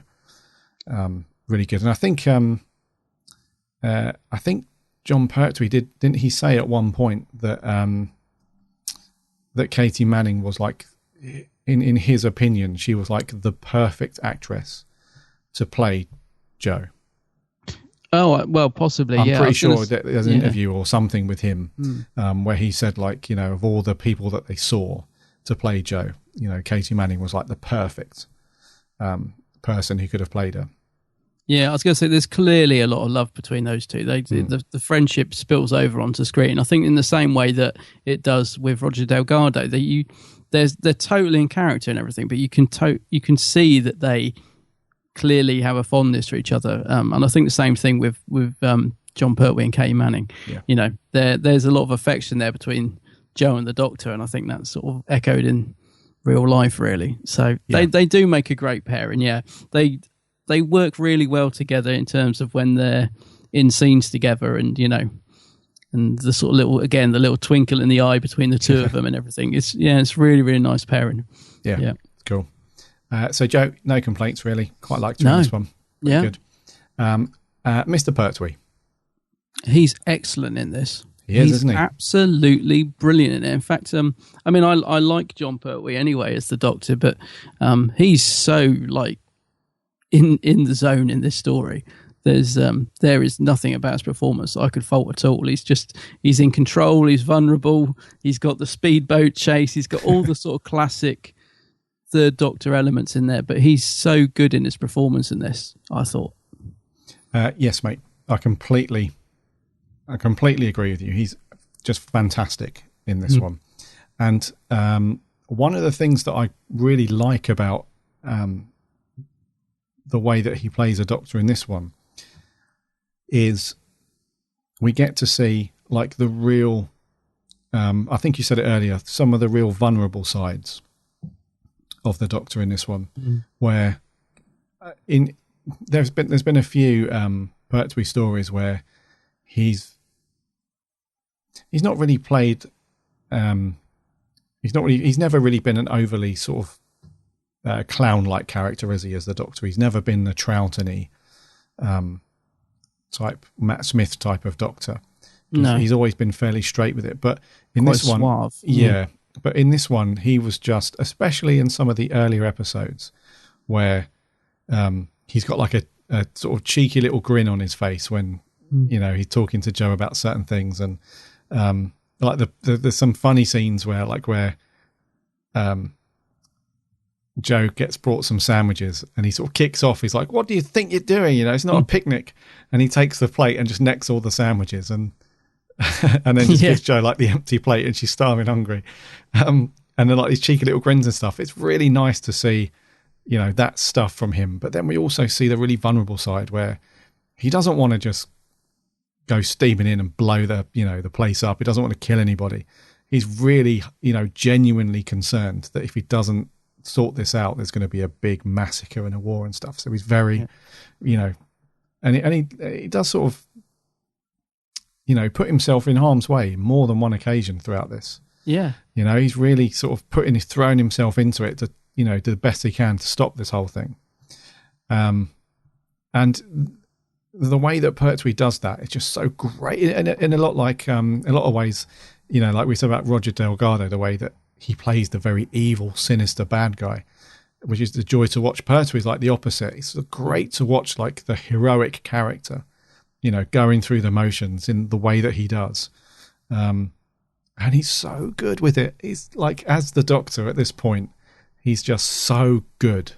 He feels really self-assured, doesn't he? He feels totally comfortable in the role. He does there's some really nice humour in this story, actually. There's some lovely little moments in this, but he's also playing it completely straight. He seems to be having a ball, actually. I mean, you'll go from like a scene where he's really like telling those guys, you need to wake up, this is happening, sort of thing. So very sort of, strong Doctor. And then you go from that to a nice little scene of him with, a sort of handkerchief around his eyes playing golf, going 4, and just getting, hole in one straight away. And it's some lovely scenes like that. Yeah. But he's really on point as the Doctor at this point. Yeah. Totally playing it straight, delivering the humour well, great interaction with Roger Delgado as the Master. Yeah, it's just superb performance. Yeah. And he clearly loves doing all the, the bit like all the action sequences, like the speedboat chase and stuff. Apparently John Pertwee used to just absolutely love doing that. Although he suffered from a bad back, he used to love doing all those sequences. He would, half the time he would suggest them. So if there's like a futuristic bike or speedboat in Doctor Who, normally it's because John Pertwee has spotted it in an event and suggested it be included in the show. So, I love the fact that when you see the Doctor on a speedboat, it's actually him. Yes. Whereas Roger Delgado apparently was the opposite, couldn't swim, so was terrified to be in the water. So, he's quite opposite in terms of that sort of thing. Yeah. But, sorry. There was a couple of times, actually, where, especially during the sword fight, there's a bit where John Pertwee's getting sort of thrown around a little bit, and you can tell from a mile off that it's John Pertwee doing all that, because like you say, he loves that stuff. But there's a bit where he kicks the Master in the face pretty much, and he does like a backwards roly-poly across the table and across the floor, and it's not Roger Delgado. No, it's a stunt. Yeah, and I think that's one of the things that separate those two, where I think Roger Delgado was a bit more conservative about what he was going to get involved in, whereas John Pertwee, he was just up for anything. He was. I gotta say, I think later as the show went on, I think he did suffer from bad backs. I think later on in the series, probably not by his choice, but they used to say, no, Stuart Fell will do this stunt for you. And I think perhaps, John Pertwee, given the choice, would have done it, but practically couldn't. There's, the great scene where he's got the Sonic out on the beach with the mines. Oh, yes. As well. Yeah. And because they said that when he filmed that, when he jumps on the barbed wire, he had the Sonic in his pocket, so he actually lands on it, and I don't think he broke a rib, but he bruised a rib or something. Right. And he said he was in so much pain filming that scene, but because he was like, there's no way he was going to do it again, he sort of made sure he got through the scene. But apparently he's in agony because he sort of jumps, and if you can imagine landing on that blimmin' Sonic in your pocket, apparently it just bruised his rib. So he's, But I love that scene, though, because, again, he's not killing the Sea Devil. He uses it to explode the mines to scare him away. And that's what I love about Pertwee's Doctor, is he's clever. Yes. He's always using his brain. He's always making gadgets. That's what I just love about his Doctor, really. Yeah, it's great stuff. And that scene, actually, where he dives on top of the... I did find it funny. Yeah. It just... He doesn't really get any height or anything on it. It's almost like he just flops. He just flops, yeah. He sort of jumps off and goes straight down. It was quite funny. But one of those unintentionally funny moments. And we also have the classic Pertwee Wurzel Gummidge face, where he's getting strangled he did it from at the behind. end. Yeah, just when you thought you'd seen the last of it, he does do it, doesn't he, at the end? Yeah. I did think of you when he did it, because I know you love it when he pulls that face. Oh, that's fantastic, yeah. I think, Pertwee, I was going to ask you this, actually. Do you think, if I was going to say there's two Doctors that get perhaps sometimes overlooked or are slightly underrated, I would say William Hartnell and John Pertwee. I think they're very often the Doctors that perhaps are not always up there, when people rank the Doctors. And I think it's a shame, actually, because I think he's got a lot going for him as the Doctor, an awful lot. Yes, I would say that Hartnell, absolutely, and Pertwee. Yeah, 100% agree with you on that one. I think the classic years are often overshadowed by Tom Baker and possibly McCoy. Yeah, it's funny because McCoy never used to be, McCoy. No. I mean, probably if you think about, your feelings towards McCoy, that really applies to a lot of fandom. I don't know. Over the years, McCoy, he used to be seen as, Colin Baker and Sylvester McCoy, in the hiatus and back in the day. I mean, I can remember being at school, people just thought McCoy was a joke, and he used to get written off. But it's funny, a lot of people have either come round to McCoy or people that have, weren't born or were too young to watch McCoy when he was airing, who have now gone back and bought the DVDs. They've really come round to loving his Doctor, and I like that. Yeah. But I don't know. Yeah, I sometimes just feel poor old John Pertwee perhaps just gets a little bit forgotten sometimes. Don't get me wrong, he's got a lot of fans out there, but like you said, McCoy always gets mentioned, Tom Baker always gets mentioned, Davison, all that, but don't always hear that much about this Doctor. Yeah, and we're not really one for rating and lists like Colin Baker. We're not really up for that stuff. But when it does come up, when people do list, like, the best Doctor eras and the best Doctors and stuff, he doesn't get as much look in some of the ones we just mentioned. But it's a real shame because he's so good, and he's done, like, some of the stories from the Pertwee era are brilliant. If I was going to say to someone, if you want to watch a good Pertwee story, I would recommend this one. Definitely. Absolutely. Just for his performance. I'd say, if you want to see Pertwee's Doctor, check this one out, because I think he's really, really good in it. Absolutely, mate. Right. Is there anything you want to mention before we get on to our fourth? There is something I must mention. Okay. We cannot do this review without mentioning the incidental music, Oh, of course, yeah. which is goes from like ear piercing to beautifully bonkers. It's like it is an absolutely insane score that this serial's got.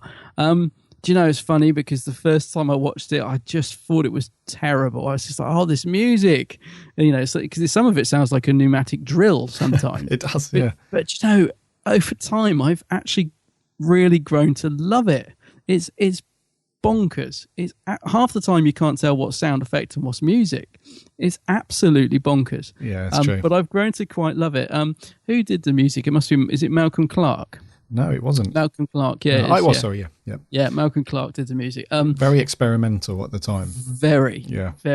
It's just, I think it's at the very beginning. There is a bit where he hits like a high note on a synth, and it is. You can almost imagine your windows in your house shattering. It is loud. It's so high. It's loud as well. But I love all the boop boop boop boop boop boop. Yeah. It's mad. There's a little music riff as well that always plays in the first, I think it's 3 or 4 episodes. Whenever you see one of the Sea Devils, there's this little riff that always plays, and it's really loud. And I always think, I always like sort of reach for the remote to turn it down, but I think no, because in a minute there's going to be some dialogue. It'll be too quiet. But yeah, it's really really experimental and quite. Like you say, it's hard to distinguish at times what is a sound effect and what was the music. So, but that added to the story, though. It's pretty cool. Yeah, I was going to say it makes it quite unique to the story. I can imagine if you were putting this on for the first time to somebody that hadn't seen it, they would be like, "What? What is this music?" In fact, my other half said at one point, "What is the music?" I was like, "Yeah, it's a bit crazy," but I've grown to love it. Oh gosh, this is years ago. I've got the soundtrack, I've got the CD which has the music from this on it, and I had a few friends around for dinner, which sounds a bit posh, but basically just had some friends over, and I put this on in the background just to see how long it took to get a reaction, because I think we just had the radio on. I thought I'll just slip the Sea Devil soundtrack on, see what they say, and it. Within sort of a few minutes, everyone was pulling faces going, what the hell is this? I was like, that's a bit of a treat for you. But it is a crazy score. Yeah, it is. I'm kind of glad it's there, though. I'm kind of glad it's there because, I think in its own way, it works brilliantly. But it's certainly unique. It does work for this story. Yeah. It's definitely unique, yeah. Right, buddy. I think it's you to go first.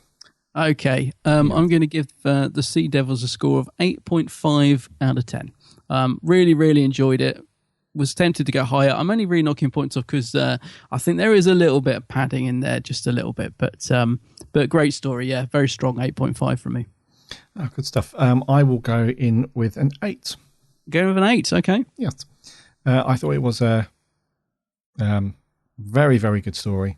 To be honest with you, I wasn't really thinking along the lines of knocking points off for this and that. I just thought that some of the it sort of slows down quite a bit. I won't say quite a bit. It does slow down a bit as you get out of episode 1. Like the next 2 episodes, it does slow down a wee bit. But I can't really mark it any higher because there's plenty of Classic Who. There's a bit of Classic Who that I would consider to be better than this. Yeah. So I can't really, but I think 8 is a good score. I think it's a good score. Definitely 8.5 I just think it's as well. I was going to say, I think it's just one of those stories I will always really, really enjoy watching. Yeah, despite perhaps the odd little bit here and there. It's a great story. Yeah. Just one other thing. What did you think of the Master escaping at the end?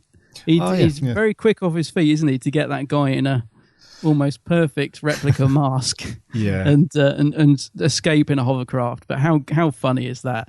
The Master escaping in a hovercraft. Yeah, I thought it was Roger Delgado actually having a bloody heart attack that they just left on camera. But no, it's a good little fake moment, and it does set up like future adventures between the two of them as well, because it's like right off the Master goes to plot his next, sinister attack on some unsuspecting world or planet somewhere. And then it's that nice little reset moment where the Doctor sort of looks up at him almost with a grin, as he's, doing the off in that hovercraft. The Doctor's almost got a slight little smile as if to say sort of touche, Yeah. we'll meet again in the future sort of thing. So Yeah. it's a great little thing. Yeah, it's a good. That is a lovely little scene. I guess that apparently John Pertwee was quite concerned about it. If you get a chance to watch the making of, I just love seeing Terrence Dicks and Barry Letts sat next to each other. They're just so funny together, just saying about, John Pertwee used to really worry about these little details, and Terrence, in his typical Terrence mannerism, would just like, John, don't worry about it. No one, just do it. No one will notice, So, no, it's really cool. I love that little shot of him looking away. Like you said, just... we will meet again. Yeah, brilliant. That expression, and that's what Pertwee does really well. Yeah, it's really cool. So, what did you guys think? Let's do an audio review first. Let's do our good buddy Alex Kingdom. Okay. Hello, Garen Adam. Now, before I get into the Sea Devils, I just want to tell you guys something that happened to me today. I found out that I was going to Comic Con, and I'm meeting your good buddies, John Levine and Sylvester McCoy. So that's going to be really fun. I can't wait to meet those guys. But anyway, the Sea Devils. Now, the Sea Devils to me is a great story. I mean, even though it's in some places, the first 3 parts I'd say is a bit but it's got a sword fight in it, so that's cool. I really like John Pertwee in the story. I like Joe Grant, and I really like the Master. But I just feel like this already happened in the show. Has anyone heard of the Silurians? It's basically the same plot, it's recycled, but I feel like the Sea Devils does it better. That might just be my opinion, I don't know about you guys. But anyway, I just really like the design of the Sea Devils, like the little guns. Also, it's got unit in it, so that's always good. But what am I going to give it? I'm going to give this one a 8 out of 10. I think it's good. I just think it would have got more, but it's just recycled plot. See you guys next week. Thank you, Alex. Cheers, Alex. Enjoy meeting those guys. I wonder where he's meeting them. Levine and McCoy together. I must just say, by the way, wasn't the ending of episode 4 absolutely fantastic? Like, everything kicks off in episode 6, I mean. I meant to say that, but like the Sea Devils, the shootout that Alex mentions, it's like, it goes bonkers in episode 6. Yeah. It's like proper full-on fight. Yeah, it's like a typical action movie. Yeah. From the time it really sort of crescendos into that huge, just everything kicking off. That's it. Yeah, it's good. On Twitter, let me see. George Garrity says, "Oh wow, what an episode! Even though I prefer the Silurians, this is still a cracker. Pertwee on top, high-arcing form. Katie Manning great as Joe, as per usual. Delgado has a great role too. Unit regulars, Benton and Lethbridge Stewart, good when they're in it. Overall, great plot and iconic scenes throughout. Another amazing Pertwee classic. 9.5 out of 10. Oh, excellent. He says, P.S. Did you guys hear that last week Sean Pertwee revealed that he was meant to be in Series 9 playing his father, but had to turn it down because of filming on Gotham? Yes, I had heard that. Yeah. I think it was in the flashback scene, wasn't it? We had the doctors running past, like the 4th Doctor, and you caught, sort of like half-second clip of him. I think it was that. But yeah, interesting. Yeah. Lainey Larson on Twitter says, the Sea Devils remind me of the Ice Warriors for some reason, and the 3rd Doctor stroke Master sword fight was awesome. What else we got on Twitter? Simon Mallinson says simply, a swashbuckling yarn. Wesley McCammon says, one of my favourites. And lastly on Twitter, DT's nose hair says, quintessential Doctor Who, Pertwee at his finest. Yes. Rightio. On Facebook, Lewis Palmer says, the Sea Devils is a pretty fun story. Not amazing, but pretty great. It's a rare 6-parter that I can watch all at once easily. The Master is on top form and the sword fight is just brilliant. There is a version on YouTube which replaces the swords with lightsabers, which is worth a look. Oh, right. The Sea Devils themselves are good and a famous classic monster. But when it comes to this story, I never really think of them. The Master overshadows them a bit. Overall, a nice story, which I definitely recommend. 8 out of 10. Excellent. Audio review. This is Owen Daly. Hi guys, hope you're both well and enjoying the show. So the Sea Devils. I watched this when I was on a horror repeat back in December, it must have been, or November, and I watched it over 3 different nights or something when it was airing, but I think I missed one. episode of it, which is episode 4, so I can't quote on that, but I doubt I'll need to. But yeah, from what I remember, the Sea Devils was a fantastic story, and I loved it. I love how there's nods to the Silurians, with the Sea Devils being second cousins or something, or just cousins to the Silurians, and I'd love to see them return in the new series, as long as they don't mess up the design like they did with the Silurians, which they probably will, because it is new series. But yeah, I loved how the Master was in this and he teams up with aliens, and seeing he hadn't been in 2 previous episodes and he'd been in all the 1971 series, it must have been great for viewers back in the day to have the Master returning. Jon Pertwee gives one of his best performances, I think, and there's that fantastic scene with the Master and him having a sword fight. So overall, I really love this story, and I would recommend this to people trying to get into Classic Who. It would be a definite 7 out of 10 from me. So thanks for listening, and yeah, enjoy the rest of the show. Thank you, Owen. Excellent. He does bring up a very good point there. I mean, I think the Sea Devils are one of my favourite Doctor Who. I suppose monster. I would love to see them in the new series, but I would also worry about what they would do to them. Right. Because as far as I'm concerned, they've wrecked the Cybermen. I don't like the design, and I agree about the Silurians. I don't like the design in the new series of Silurians. So I'd love to see the Sea Devils come back, but I do worry that they would just, I don't know, maybe they just work well back then. Maybe they should just be left. I don't know, but you don't like Vastra? You don't like Vastra? Well, I like her, but I mean, I don't know. They just look like it's too human. I mean, when you watch the Silurians, as I said, the sort of whole design of the face is fantastic, but I'm not taken with the new series design that much, I have to be honest. So, but okay. would you like to see Sea Devils come back? I would. Yeah, and I don't mind the Silurian design. I think I think the makeup's really good. There's nothing wrong with the makeup and that. I just don't. They don't feel like Silurians to me. It feels like somebody made up. But yeah, okay. I would like to see them come back. I just worry what would be done to them. Yes. Would they still have a vest? Probably not. No, I doubt it. Continuing on Facebook.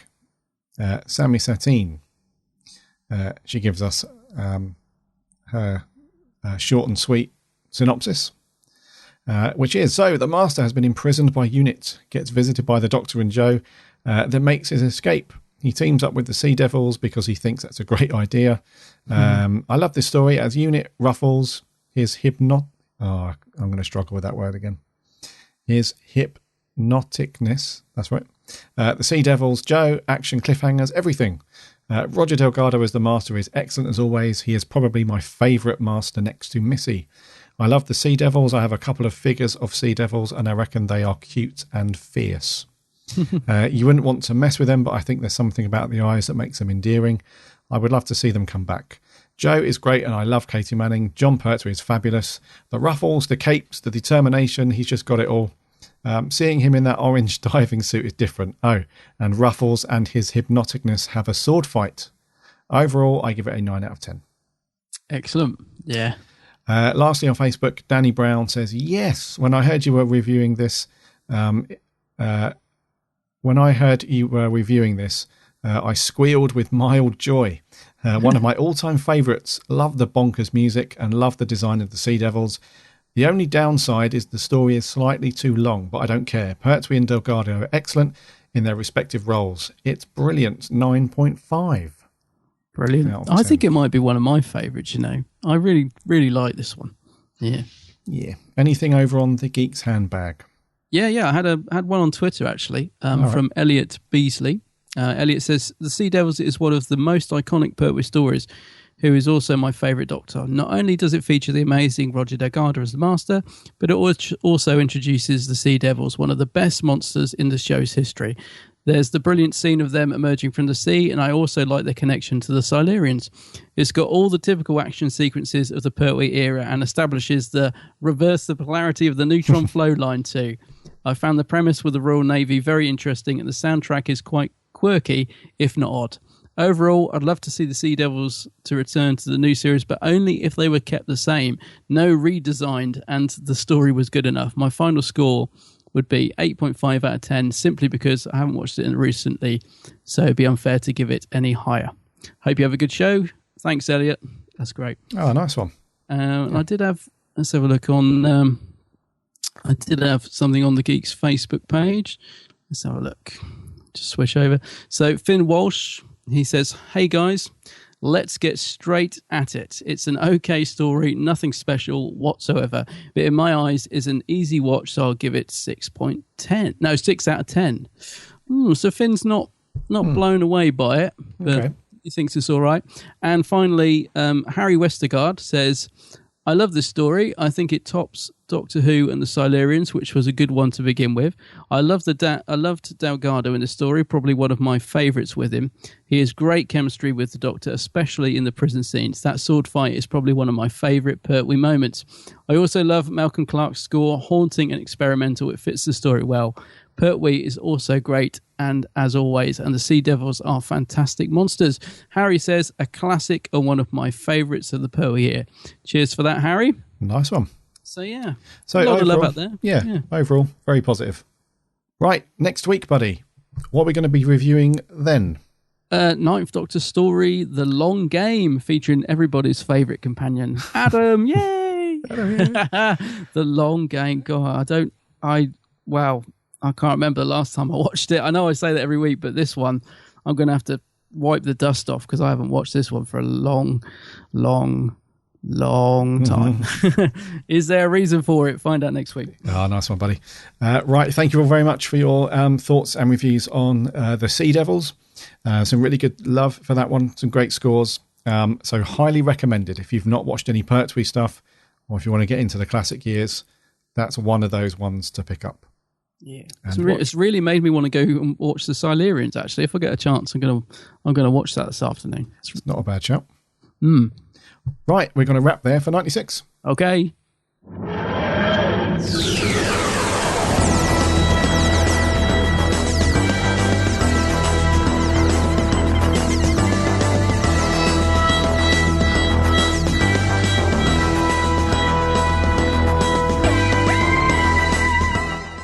Thank you for sticking with us.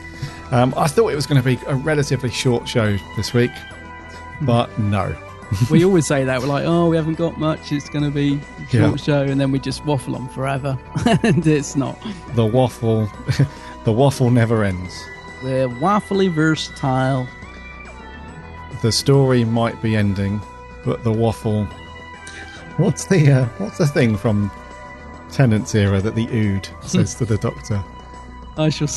When he sort of says to him when the Doctor's like just about to regenerate and he's like stumbling towards the TARDIS. Your story is ending now, but Something. I shall sing you to sleep or something. No, but before that bit. Oh, Something like that, anyway. But the story never ends, or something like that. it's the end, but the waffle. It's the end of the Been show, prepared. but the waffle. Anyways, thank you very much for sticking with us throughout all of our waffle and so on. Congrats to Charlotte for winning the Big Finish box set. We'll be in touch to get that sorted out for you. And remember to enter our new competition to win the Genesis of the Daleks target book. So the answer that you need to give us is, who is the cover artist for the Genesis of the Dalek book? Genesis of the Daleks book. Just hit us up on Facebook, Twitter, email, whichever you like, and we will definitely announce the winner on next week's show. Until then, head over to the website www.bigblueboxpodcast.co.uk. From there you can listen to all of the previous episodes, you can subscribe to our weekly newsletter, and you can also link off to Facebook, Twitter and all that stuff. Do remember to check out Adam's channels on Facebook and YouTube, The Geek's Handbag. Yeah, new vid up this week. All right. Yeah, finally. Yeah, new vid. Some great About- stuff over there. All my Doctor Who steelbooks you'll be able to see. Getting Nice. scratched to bits as I review them. Good stuff, man. So remember, check out Adam's stuff. Really, really good. Right, next week we are doing the 9th Doctor story, The Long Game. So we look forward to your thoughts and reviews on that. As usual, if you want to send us an audio review, that's all fine and dandy, but just please try and keep it to roughly a minute long.